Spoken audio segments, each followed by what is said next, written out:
Paul, welcome to the show. Thank you very much. It's great to be here. You know, you sound great on the stuff we've been doing together. Oh, thank you. Man, you play your butt off, and you're really great. Oh, but thank I'm you. going to cut to the chase, and I'm going to ask you the question I know everybody wants to know, and that is, how did you get the gig working for Cirque du Soleil? Oh, well, now that is a very interesting story. It's long and sorted story. Okay. I had submitted my material to them, you know, demos and so on. Oh. And I got called, I remember getting called for one audition. It was a short audition, nothing really came of that. I remember doing a second audition, which was quite a funny audition, actually. That was for Zumanity. I never did get the gig. Yeah, okay. But I remember going in there, and it was upright and electric, and you know, bass and all that. Yeah. And I remember doing it was at first it was just a normal audition. You know. Okay. It was you know, we played the track. It was actually here in Las Vegas in a studio. Yeah. So you had the tracks, and it was, you know, for me it was a comfortable setting. I have a fair bit of studio experience, so it was very comfortable. Yeah. So we did 30 minutes of playing tunes, tracks that they had, you know, different things. Yes. No reading. They're not interested in chart reading. You know, Wow, really? Their whole thing is very organic, and they, you know, they're not looking for necessarily, you know, for strong sight readers. They're looking for strong, you know, creative musicians, Right. which is an interesting approach, you know.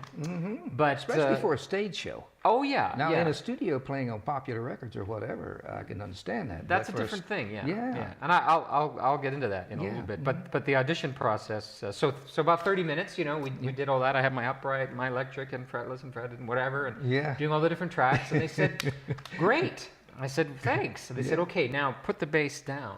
Okay. I said, "Okay, what are we gonna do now?" Yeah. She said, "Okay, do you see the camera?" And I said, "Which camera?" They said, "That camera." I said, "Do you see that camera?" Yeah. And I said, "Yeah, I Yeah. see it." I said, "All right, we're gonna have someone stand behind, and we want you to make love to the camera."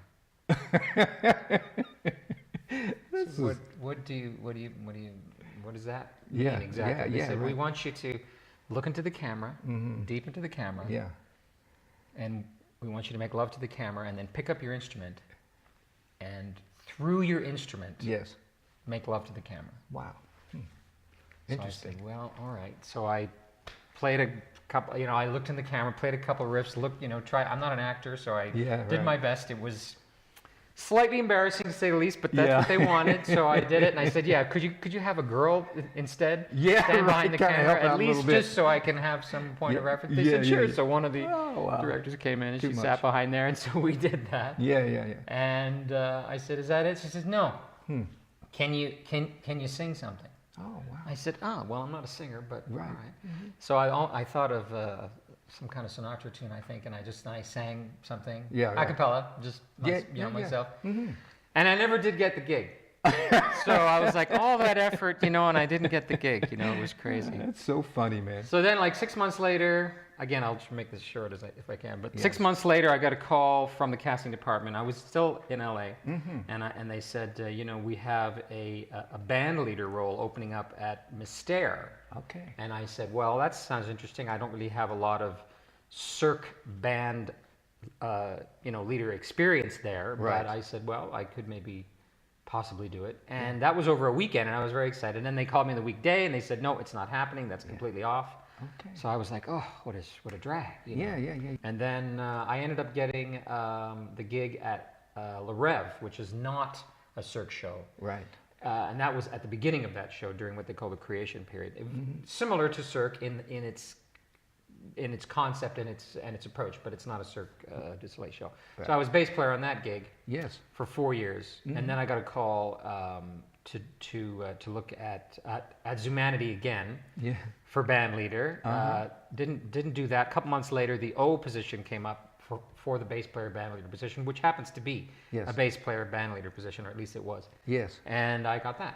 Now, I understand that you attended the same school I attended for a while as the Berklee College of Music. I did. Yeah. I So did. how did that happen? You come to well, I know how. You probably heard about it Yeah. and said, "Wow, yeah, I can stand a little bit of that," right? Well, it was interesting because I mean, there were some choices in Canada to go to, and I thought, you know what, my father being an academic, he said, you want to do music, great, Right. go get a degree though. I don't. Yeah. I'm not letting you, Yes. just go out there. So I remember I took a year off after high school, and then they were pushing me to him, my brother, everyone older than me was saying, all right, let's get it on now. Let's go on and let's Yeah. apply and go there. So Get a little safety net or something. yeah, something. So then I did apply, and I went. And at that time, it was much more affordable than it is now. Obviously. Yeah. Right. Yeah. And I got my bachelor's in professional music. Yeah. And I squeezed it in about 3.5 years. Wow. I tested out of a couple of early courses, and then Yes. and then I finished in '90. Yeah. Did you do any work any gigs around town while you're at Boston? Because it's a very that city loves live music. Yeah, I did. Yeah. I mean, it was super busy. I remember I was tutoring actually in the English department, because just to okay. make some money. I was making $5 an hour, Yeah. helping some of the foreign students, with their writing and that kind of thing. It was a skill I had, so I thought, well, I might as well try to make some money there. Yeah. And then I ended up doing what we call them in Canada casual dates, but I guess it's general business dates here. But with one of the teachers there, he had a working band that would work in and outside of Boston, and I would do weddings and conventions and things like that. Yeah. With them. Yeah, casuals. As they Casuals, call them yeah, that's these what I call days. them, yeah. Yeah, that's what they call them. And then a few jazz dates in town, and yeah, that was pretty much it. But a lot of those casual dates, tons of that, which was great because I ended up doing a lot of that back in Canada. Yeah, it's good for you. Great, I just love the different styles. Yeah, you got to learn tunes. Yeah. But Berklee itself, Yeah. there was so much playing in the school Yeah. that it was just all the different ensembles that we were to do. It was great. What do you think your main talents are? A lot of times as musicians, we don't see our own talent. Other people can see our talent before we recognize it. What do you think your talent is? Special talent, because, we all have different gifts. What do you think it is about you? As a professional musician? Yes.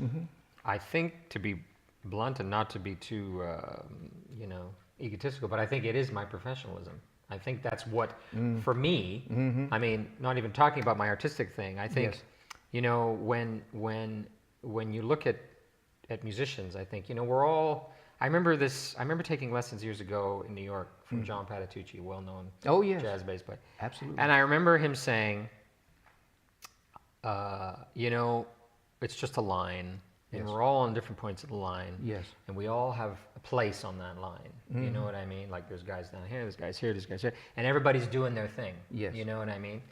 But so I think as an artist, just a musician, if you consistently try and look at yourself like, is this person better than me, or am I better than this person, or it becomes, it can tire you out. You know what I mean? And you can lose your whole focus. But if you look at yourself as saying, I do what I do. I'm going to show up on time. I'm going to do the best job I can. Right. And I'm going to make the producer, make the director, make the band leader, whatever, make him sound great. Yes. Then that's it. Very That's important, all I want to do. yeah. So I think from that aspect, it's great. From an artistic standpoint, I think my versatility, I can play a lot of different styles. Yes. I'm very consistent with that, and I record very well. I have a lot of experience playing with click and that kind of stuff, and I really enjoy doing that.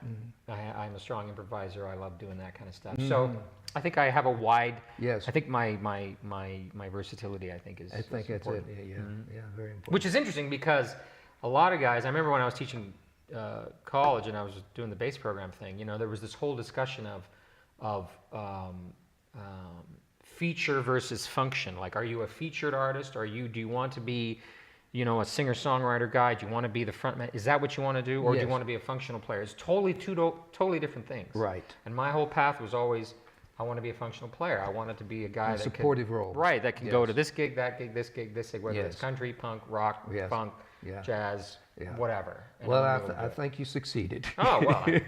Well, That's you know, Paul, it's been great having you on the show. Thank you. And I think that our viewers, I think they learned a lot. Oh, well, Yeah. thanks. So thank you We very appreciate much, it. man. My pleasure. And we'll get together again sometime. Sounds great. And, get it on.